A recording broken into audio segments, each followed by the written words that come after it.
Okay, let's be honest. Have you watched TPOT 19? And if you say you haven't, then why did you even click on the video? And for those of you who have, welcome to my review.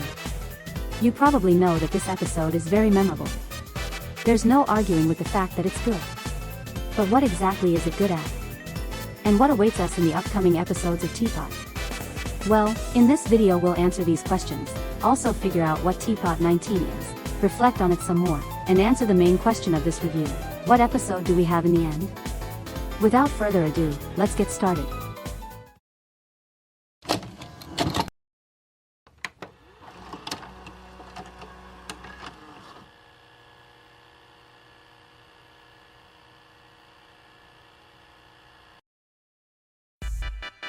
First of all, I'll give you a quick summary of the plot of TPOT 19 for those who forgot.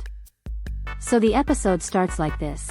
One remembers Four's words that she won't get out of the moon, to which one replies that it's too late. After that, she tries to widen the rift in the sky, which Four and contestants didn't like. He decides to give them Two's power to get rid of the rift together. Only Robuddy refused to help Four and teleported to the waterfalls, where Fiery and 8 Ball's camp was set up nearby, and Bracelety was there too. But things only get worse.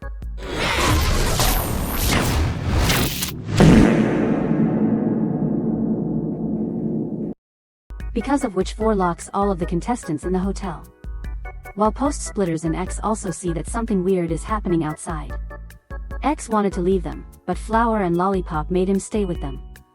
And in order to somehow distract the contestants from all this fuss and while away the time, TV hosts a cake at stake ceremony for Team 2 and Bagged. By the way, Snowball and TV got eliminated.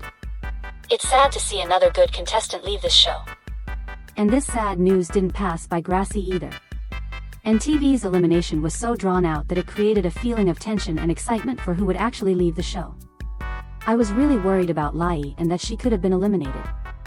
Luckily, this didn't happen.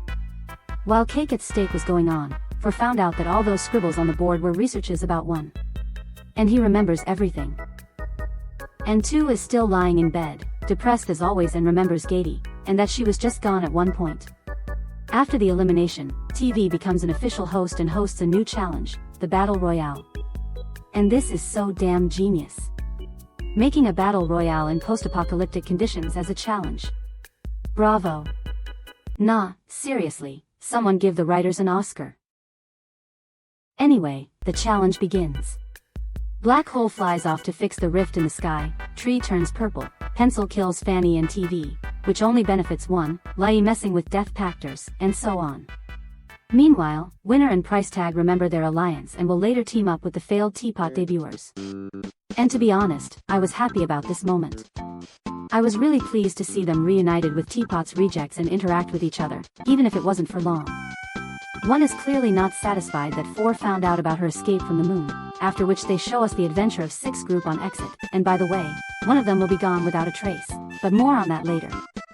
Afterwards, Force chases Tennis Ball in the hotel, and then Bottle, thinking it was TB.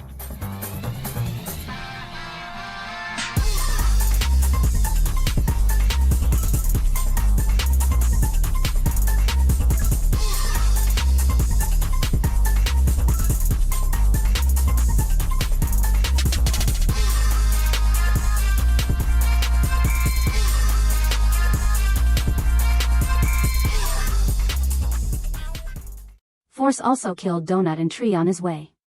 Pencil takes 2's powers from Grassy. And Grassy still can't get used to losing Snowball, so he annoys Pencil, who in turn took powers from TB and made him quit the challenge. Donut tests Golf Ball's inventions, as a result of which he accidentally burns Pen and then one kidnaps Donut. At this time, Tree accidentally kills GB. Lai starts a sudden dialogue with Black Hole, which will later change her for the worse. Pencil managed to take powers from Book beforehand, and she got tired of Grassy and offended him, making him cry. And this is bad, because no one dares to make Grassy cry and suffer. Anyway, back to Donut's next meeting with One. One starts a conversation with him about the fact that Gady no longer exists in the timeline, because of the contract she signed earlier. Donut was simply stunned, but still didn't give in to One's provocations and was in no hurry to sign the contract. She didn't like it, and told him that there was only one person before him who also refused to sign the contract. And this person was Leafy. However, one still forced Donut to sign her contract by erasing Barf Bag and Basketball from existence. And you know, this moment reminds me of something. Fredbear does not exist. Spring Bonnie does not exist. He does not exist. He does not exist. He does not exist. Barf Bag's disappearance didn't go unnoticed, and Six Group noticed her absence. Black Hole rids Bottle from force, leaving TB to die, while Bottle herself also dies but accidentally. And Lai, after talking to Black Hole, understands that no one and nothing is holding her back, and prepares her own sinister plan. And it would seem that Winner and Price Tag are not fools, having united with the failed debuters. But something, as always, went wrong. And more specifically, not something, but someone. And this someone is Lai, who imagines herself to be Chara from Undertale, and begins to kill everyone in her path to one of the new soundtracks for TPOT 19. And looking at this, I can consider it one of the most epic scenes in this episode.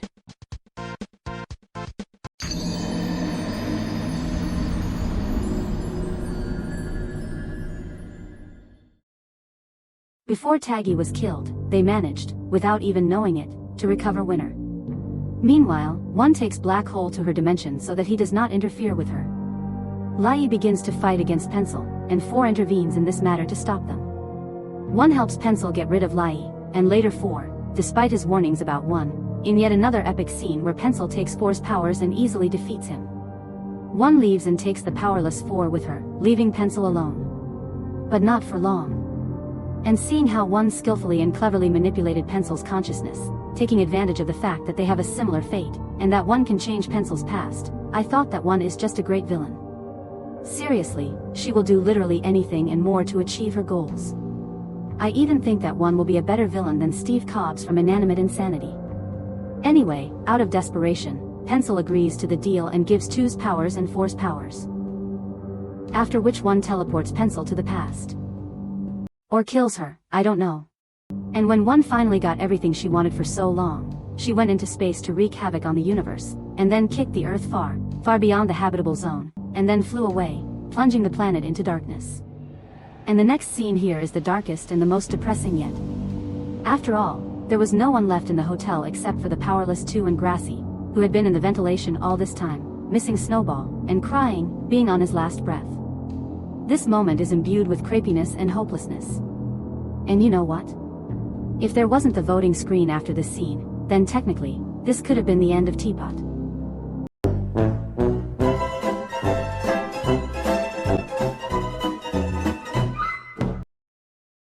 But despite all this, there is also a positive moment. Specifically, the reunion of Winner and Loser. Loser decided to go looking for Winner no matter what, to show that he didn't forget about them. And this is where this episode ends. The end. And now that we've recapped the entire plot of TPOT 19, we can move on to my personal opinion regarding this episode, which of course no one gives a damn about.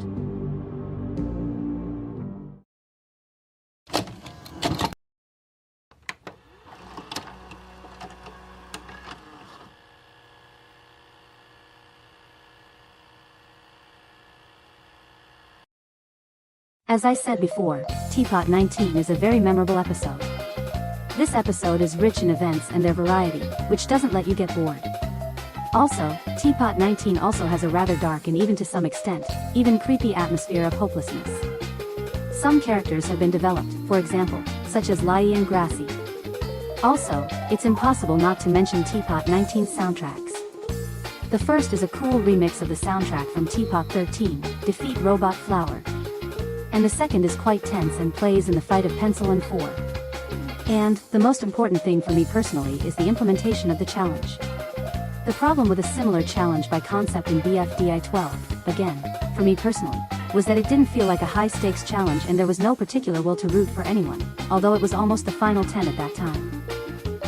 I know this season is different in tone from Teapot, but that doesn't stop me from criticizing this season for being unserious and unimportant. But anyway, this problem doesn't apply to Teapot at all, since it does a great job of presenting the challenge in a way that makes it interesting and even tense to watch. But even though this episode has a lot of good things in it, a ton of lore and action, we can't forget about its problems.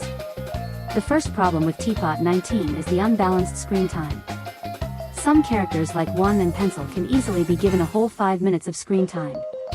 And other characters like Marker don't even get 2 minutes. Because of which, apart from One, Pencil, Lai and Grassy, no one is particularly memorable, which is even a little bit sad. Because it increases the chance of good characters like Pen and Bottle being eliminated in the next episode. And this is the case when BFDIA copes with this task much better and everyone is given exactly as much screen time as they need. The second and final problem of Teapot 19 is not as big, but still no less important. It is the pacing of this episode. It depends on the person, but for me personally this pace doesn't cause any problems. But there are also people for whom this pacing will seem too fast, because of which they do not have time to follow and understand what is happening, which is also bad. But otherwise, I didn't notice any other problems in this episode.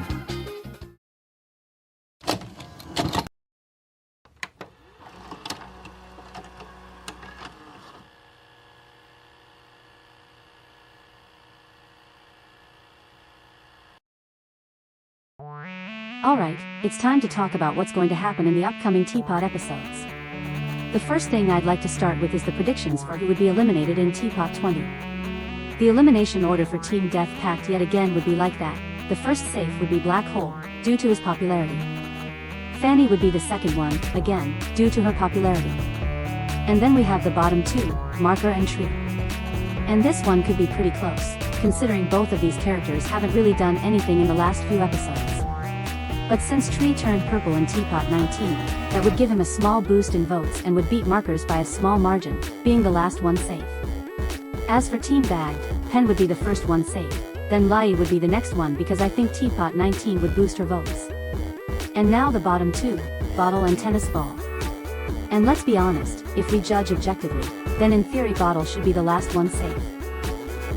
Since I don't remember Tennis Ball doing anything other than running away from Force in the last few episodes even though he's really popular. Unlike Bottle, who got a good development, except for Teapot 19 and 18, but I hope she still stays. Also, I have a couple of thoughts regarding the questions that torment me after watching Teapot 19. What happened to Leafy and why would one need Black Hole? And also, what happened to 1 and 3 in the past? Wait, what does Black Hole have to do with it? I can get Leafy, 1 and 3, but Black Hole? Seriously? What is he doing here? Well, I'll tell you about that a little later. In the meantime, let's try to figure out what happened to Leafy. So, as we know from Teapot 13, Leafy was kidnapped by One for her own purposes. However, we have not yet been shown exactly when, under what conditions and why One decided to make a deal with Leafy. But judging by the fact that in Teapot 17, One's dimension looks slightly different than in Teapot 19, we can assume that the deal with Leafy was made somewhere around episode 18. And what could One's deal with Leafy be about? Most likely, One offered Leafy something related to Dream Island. However, Leafy, knowing about what happened to the real Dream Island, flatly refused to sign the contract. And she was persistent enough to resist One's deal and piss off One, after which her dimension will look messy. What happened to Leafy after that remains only a mystery. The solution to which we will get in Teapot 20. I hope so. Well, moving on to the theory related to Black Hole. I came up with it completely by accident while watching the scene in Teapot 19 where One kidnaps and locks Black Hole in her dimension. After that, I became genuinely curious. For what purposes could One use Black Hole? At first glance, it seems that nothing is clear. At second glance, still nothing. But let's not forget the fact that One received 2's powers and 4's powers by the end of the episode. But for what purpose? Well, she received them, so what? Will she just destroy the universe with these powers? No. I don't think that she did everything just for the sake of destroying the universe at all. You see, One also took 4 with her. Perhaps to take revenge on him. But most importantly, 3 and 6 group are still locked inside 4. And let me remind you, 3 is one of the 2 algebraics who went missing for many years. And since 1 and 3 were friends in the past, it is most likely possible that One can use these powers to free 3. But he won't get out of there that easily, because in Teapot 11, when 3 had a chance to escape, he didn't take it and locked himself in his cage. And 1, knowing that he is a short-tempered person, will force him to come out of 4 using black hole. Since one of the 3's trivia says that he does not like being stretched into black holes, in fact he's the algebraian that dislikes it the most. And after that, 1 will force 3 to join her revenge on 4. And 3 will either agree or refuse it. It's up to you to decide. Well, as for what happened to 1 and 3 in the past, that they were forgotten for many years, I think 1 did something so terrible that no one forgave her for that. Especially 4. And because of which only 4, X, 2 and 6 remain. Since 3 was 1's friend, maybe he also did something insufferable to other algebraians as well. Or vice versa. And then, 1 was locked inside the moon and 3 was locked inside of 4 to separate them and prevent them from escaping and doing the same thing again. These events could have happened after BFDIA, since 3 hasn't been forgotten or scribbled out like in Teapot 14 and 16. While it also could have happened way long before Season 1 as well, what we do know for sure is that it happened after the events of X finds out his value. However, I think it's time for me to stop with my theories, as this video is already long enough.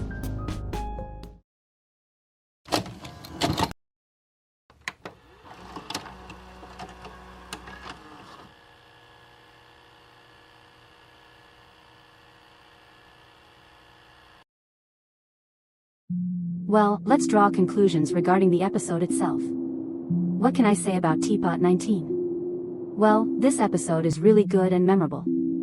A lot of interesting things happen in it. Teapot 19 can keep you in suspense and intrigue or even make you cry from its ending. How many secrets and mysteries does it have, that you can build a lot of theories about what will happen in the next episodes?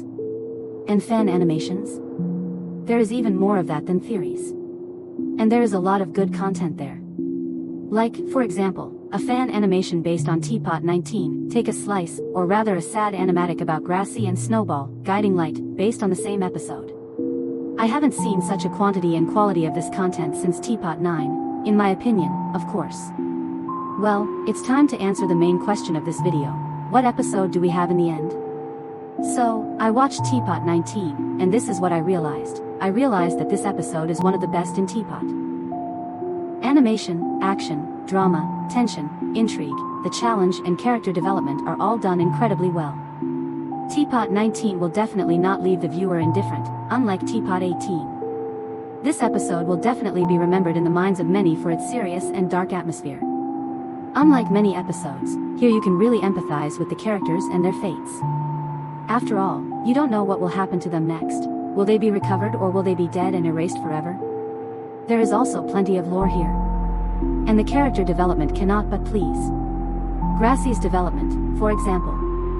He has come a long way from a boring character who annoyed everyone with his catchphrase, "I'm Grassy," to an independent and full-fledged character for whom you can even really empathize.